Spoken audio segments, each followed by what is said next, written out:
what a powerful meeting of minds we have here. And over the last few days, I've met many of you and seen the power of what, really it's of what love can do.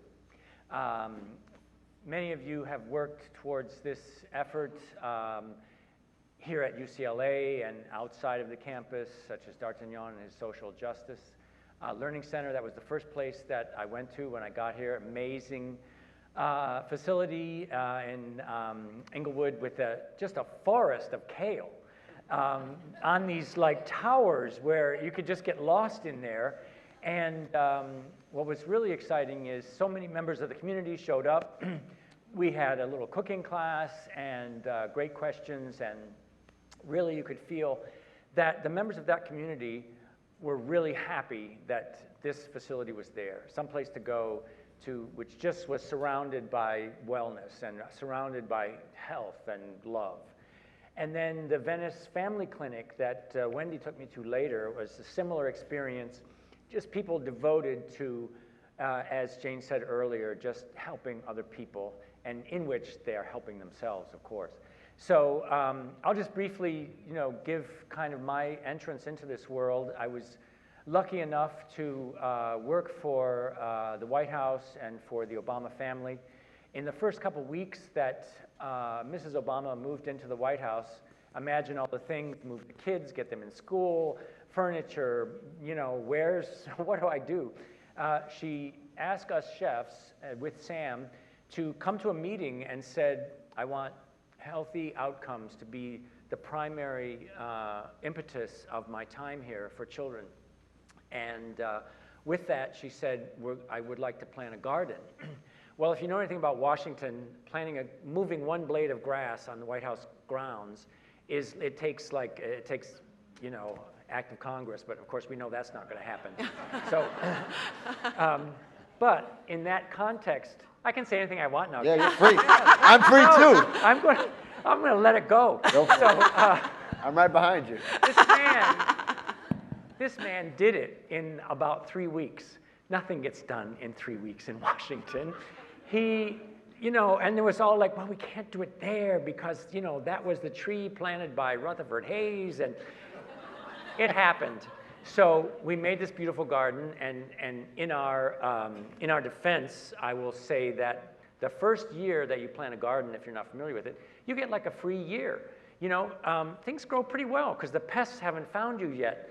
The diseases are not there yet. And so we had this great, wow, Sam, your garden is beautiful. The second year, all the birds, the squirrels, I don't know, we didn't have deer, but we had a fox. Yeah.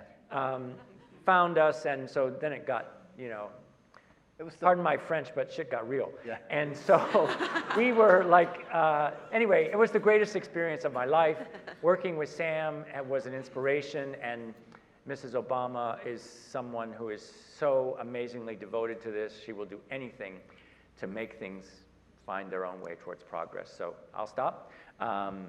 What I do full-time now is this kind of activity with kids in schools, and that is worth everything. Seeing the look on kids' faces when they taste something new and cook it for themselves, it's worth it.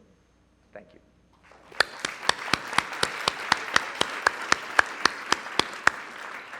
How is everybody? Good. First of all, thank you for having me. Thank you for your leadership. I could not be more thrilled that this exists, that this is here, that all of this is happening. The progress that has been made has just been extraordinary and beyond anything that we could imagine even 5 years ago, certainly not 10 years ago. And that's a point I'm going to come back to. How many people of the students want food and health, nutrition of some part be a part of their professional futures? Wow. That's awesome. Great. That right there is a future of change. And this is really what it's all about. So I'm going to give like a 30-second, I've been asked to sort of tell my story, but I'm going to try to do it super, super fast because it's not what's really important. But I'm a chef by training, trained in Europe, kind of coincidentally, had no intention, still don't intend to be a chef, but I guess that ship has sailed. Sort of cooked and traveled my way around the world and realized very quickly that chefs are not hired to cook food that's nourishing for people. They're hired to cook food that's tasty. But when you take a quick look around, you see that we have tremendous issues around health and then also around sustainability. So the future is the intersection between health and sustainability. That's where we're going. So I ended up, the long and the short of it, ended up coming back to Chicago, broke after being on the road for 5 years, got connected with the First Lady, or reconnected with the First Lady, started helping her during the campaign very quietly. It's not the best political position to have the chef for the community organizer, so I stayed underground.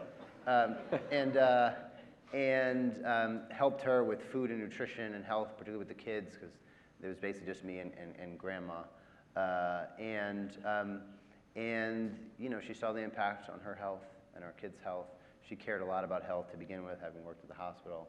And that is really what set into motion, you know, and her vision, her leadership, all that was to come. So we are on the verge, or it's happening so fast, just transformational change. And everywhere I go, from Washington to, I was just in San Francisco, to here, this is change. This is what's happening. And it's hard to realize and recognize how dramatic and impactful the work that's going on here is and the work that's going on all over the country. But right now we have momentum, and we have a tremendous amount of momentum. So I know a lot of the loud voices out there spend most of the time bemoaning the state of things, talking about how nothing's getting done. The cynicism is rampant, and critics are a lot of the leading voices on these issues. But we don't need critics anymore. They were very important to get this going. But what's really needed now, and what we're seeing and what this room represents to me, is leadership. And leadership means being strategic, being pragmatic, and getting your hands dirty. Like, none of these issues are straightforward. None of them there's no magic bullet out there. There's no one path to get us to a food system that is nourishing everybody in our society, that is nourishing them in a way that is good for the environment and good for health. There's a lot of paths, and there's a lot of things we've got to try, and there's a lot of changes that we need to make. But we have so much opportunity because of the momentum that's being created, because there's a fundamental cultural shift that's underway. And the First Lady really embodied that. I mean, the garden, as Bill referenced, it's now totally normal that there's a garden on the White House grounds. Just to put a finer point on it, when we walked in and said to them, like, we want to dig up the ground and build a garden, they thought we were completely nuts. I mean, they were just like, what are you talking about? It was a very radical thing to do. But now it's normalized. And like this, you guys are pioneers, but it's quickly becoming the norm for universities to have really progressive and aggressive approaches to health and wellness in a comprehensive and holistic way. You're setting that. And in the end, this generation is going to be the ones that really fulfill the promise of all that's possible. Everywhere I go, from every business, from the big players that like to be demonized, to young tech innovators that I was just with over this last week, to politicians in Washington, we're on the inside. And I think we have to take responsibility of understanding there's now a lot of power in this issue. There's a lot of power in the work that you're doing. And that comes with responsibility about how can we leverage and use this, work collectively to really move the ball down the field. And that's what's happening. And I could not be, I just couldn't be more excited. Now the challenges are huge. Water is huge, as we know, just flying from here. It's just pretty traumatic to see from that vantage point. There's going to be major, major challenges, but when you have a food system that's wasting 40% of what's produced, that's nothing but opportunity, right? To do this in a much better, much more efficient and modern way. Nothing else in our lives wastes that much of a major system. So I'm just thrilled. And this is just yet another major proof point of the progress that we're making. And so I encourage everybody, the last thing, I'm out of time. Last thing I'd say is, as you go forward, take this passion with confidence that you're on the trajectory of truth and what's right and what's good for people. Be pragmatic, be humble, and get into the big systems and the infrastructure of any business or state government, local, whatever it may be, childcare center, wherever you end up going, and help instill and weave these ideas into these institutions. And I think that's ultimately, which is messy and hard and complicated, was very in the White House, but that's really the change that is going to be permanent. It's not going to happen like this. It doesn't work like that. So, so I'm thrilled, and I'm just so grateful for all that you guys are doing here. So thank you.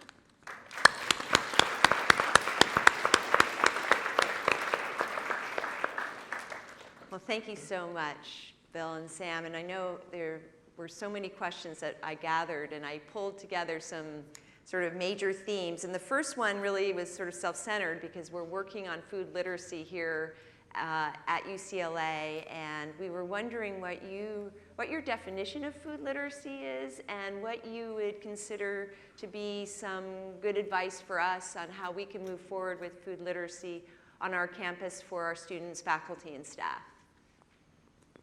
You want me to go? You want to Go ahead. You're on a roll. Food literacy. So I'm of two minds, and I think there's a bit of truth in each and probably a lot of nonsense in both. Having a deeper understanding so I guess it's language. Let's just, when we're talking about literacy, right, we're talking about language and the words and understanding. Part of it can be talked about as understanding, like, does everybody understand all the dynamics and the issues at play?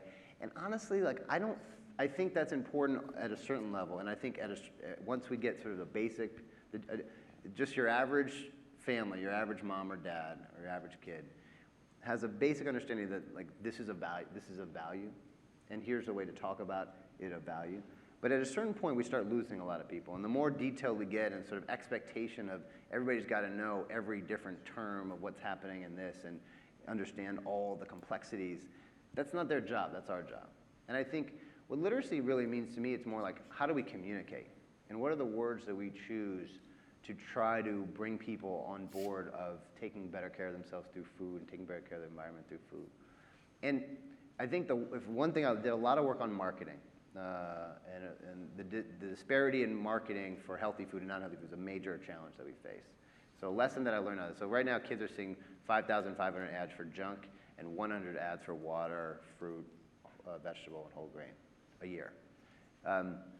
But what we're doing as public health people and people working on this, we're saying, eat broccoli because it has fiber and vitamin A. And junk food is saying, eat or drink me and be happy.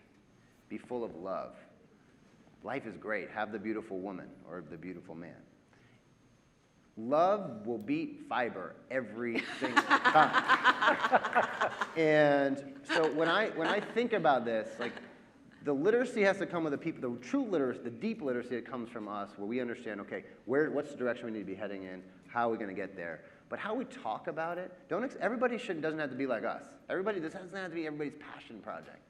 But what we do need to do is paint the picture of a life full of love and happiness and a better way of living on this path. And I think that's how we can get this to scale, and we get it more and more mainstream.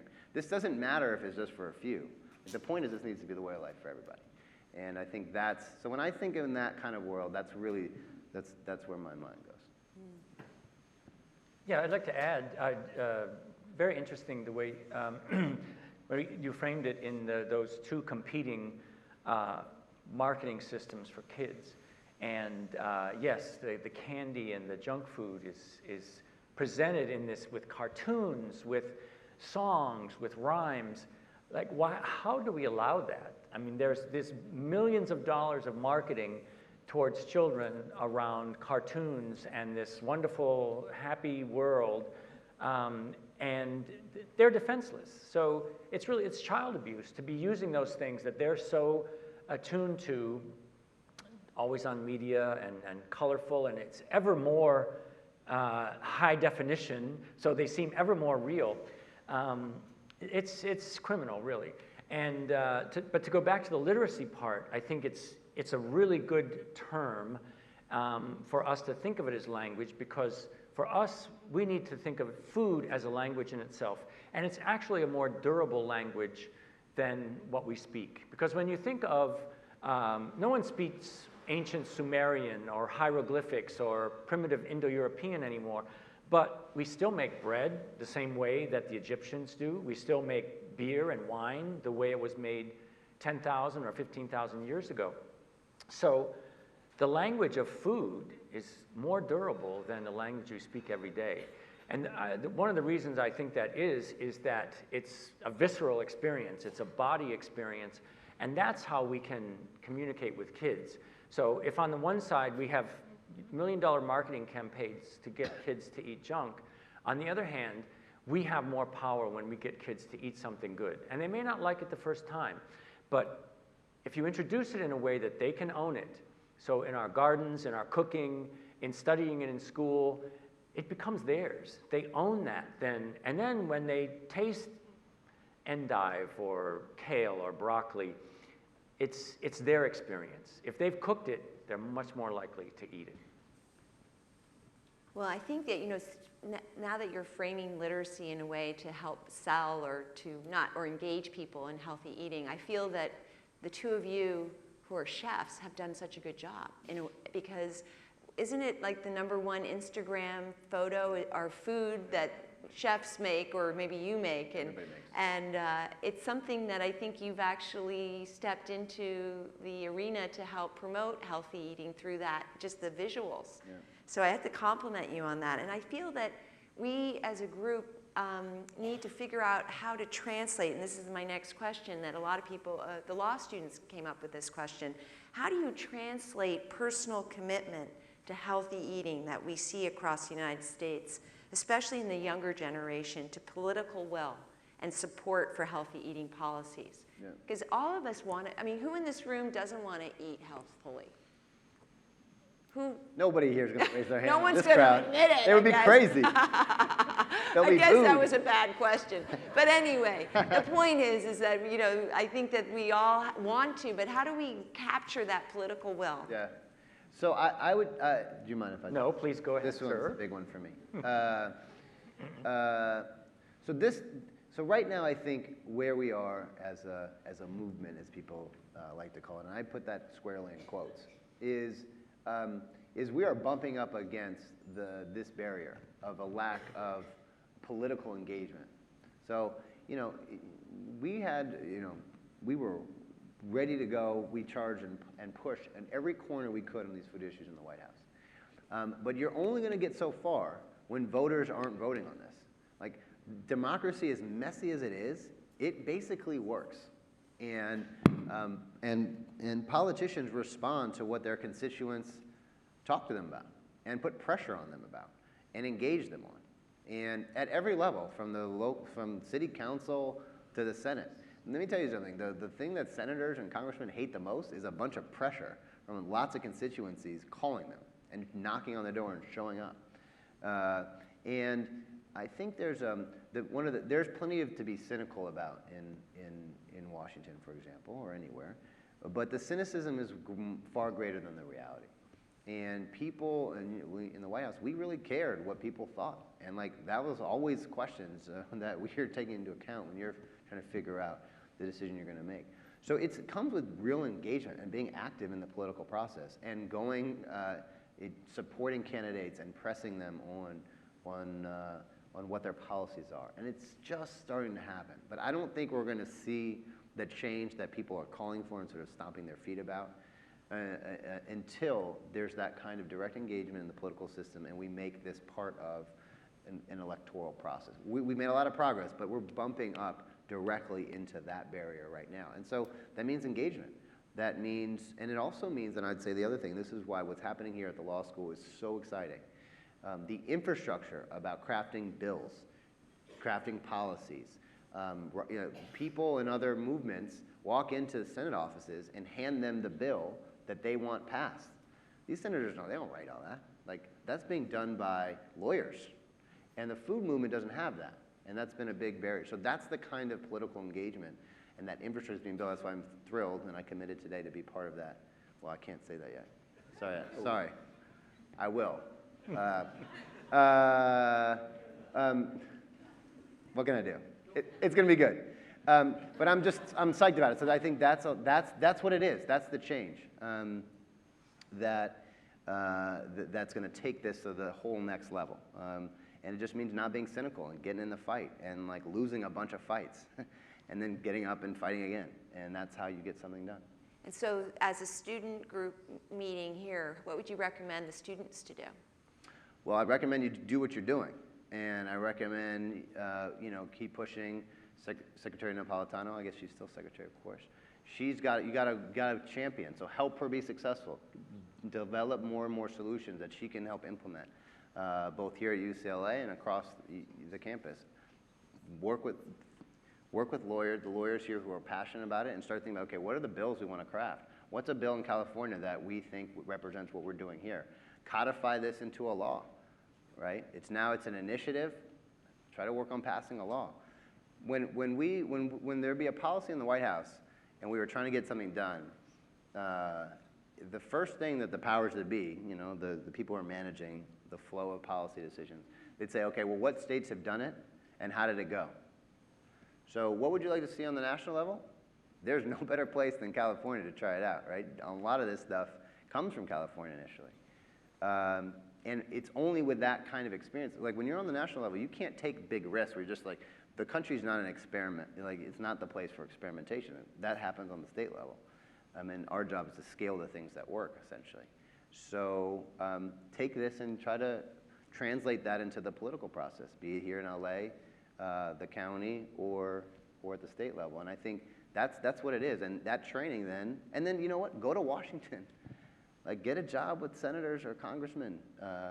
You know, go to HHS, go to EPA. Like that's what it takes. And I think there's a lot of negativity around government, but which is, I think, dissuading people as a vehicle for change. We've accomplished a ton of stuff, and I think there's more to do. Thank you, Sam. Sorry, Bill. No, Bill, that you was want good. to That one is really, really important, though. Yeah, thank you. You want to say a couple of minutes and then be involved with this. And what I would just say on the question of personal commitment, how does that translate? It's as the T-shirts say at D'Artagnan's group, I am the change. So live it, and just by doing that, by cooking at home and cooking with family and younger kids, be in the kitchen, and that says a lot. And it will be a sort of bottom-up to that top-down government approach, which is very effective. Can I add one little teeny thing? Sure, Right. absolutely. Sorry. This, as you can tell, this is it. Like this is the core of what the issues and challenges are. I think the one other thing, though, and this is what you're doing here, and it's really important to keep this front of mind as you move forward in all the various places that you're going to do the work, is the policy is really important. But policy is, I guess what I'm really trying to say, and I want to distill it, it's a reflection of our culture. So, like, laws aren't going to solve this. Like, food is the deepest expression of who we are and who we're not and how we understand ourselves. And so, yes, policy is a part of it, and it's important. But working on the cultural aspects of this, being culturally sensitive and understanding, you know, how this supports who we are and our identity, that will translate to politics. And you got to have that translation. That's like the laws. That's translating our cultural shift into the policy. But what you're doing is creating a healthier culture on campus, and that just needs to spread. And that's ultimately permanent change. Like that's the cultural shift, and that's permanent. Laws can be changed. Culture is very hard. That's the hardest part. And I think that's important. That relationship is critical to keep in mind. Well, I think what you're saying, Sam, is exactly what Jane and Terry Semmel thought about the Healthy Campus Initiative. You start in your own backyard, you do a good job, and you'll see this ripple effect. And that within 3 years, we've seen it across the across California and the United States. It's pretty remarkable. You're totally right. Do it well in your own backyard or in your own kitchen, right? Practice what you preach, right? Absolutely. So I know we have 47 seconds. No, I'm not. I'm not leaving. And we'll have lots of opportunity later. But I know a lot of people are sitting on the edge of their seats to learn some of the top secret information about Obama's kitchen. So, what was the most interesting moment you had as a chef and a baker in the White House? 30 seconds each. Interesting. That's an interesting word to describe that. There's a lot of ways you could translate that. Bill, this is all you. I'm going to tell a very embarrassing story. So we crafted like healthy menus as much as we could. One day, the president had this, and First Lady invited this incredibly prestigious group, one of whom was Warren Buffett. And So Warren, as you may know, loves Dairy Queen. That's his favorite dessert. So I wasn't really aware of that at the time. And the other guests were like Bono and, I don't know, Meryl Streep and just a crazy group. So the dessert, as I fashioned it, had to be delivered by myself. So I go into the dining room and I serve it. It's the only way I could get there. So, and then there was this like phyllo dough on the dessert. So it's this crispy, very unusual sort of folded thing. And the president said, "What's that?" And I wasn't prepared for it. And so, you have this prestigious group. And so, my background is French, so I said it's a phyllo mouchoir. They burst out laughing, not with me. And the president said, "Oh yeah, Warren goes to the Dairy Queen and orders a mouchoir every day." That's pretty good. Most interesting moment in the White House. Well, I guess Let's we're leave going it at that. we're gonna leave it at that. Okay, well, thank you so much, Bill and Thank you. Sam. Thank you. Thank you so much. It's just such a